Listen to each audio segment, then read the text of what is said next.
Agar siz yaratayotgan kontent unikal bo'lmasa, bu degani sizni postlaringiz boshqa mingta postlarning ichida yo'q bo'lib ketadi va hech qanaqa katta e'tibor olmaydi.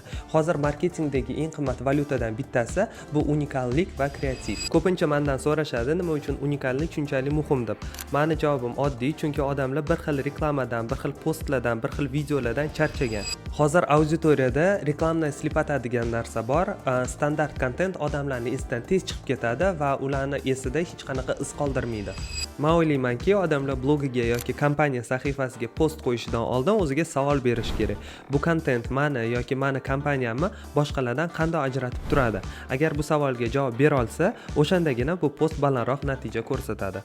Unikal kontent yaratish uchun birinchi o'rinda siz o'zingizda kreativni rivojlantirishingiz kerak. Bunda sizga Pinterest, Behance eng yaxshi yordamchi. Xorijiy kontent mekerlar o'z ishlarini u yerda ko'rsatishadi va siz ulardan ilhomlanib, to'g'ri kompozitsiya yasash va qiziqarli kontent yaratishni o'rganishingiz mumkin.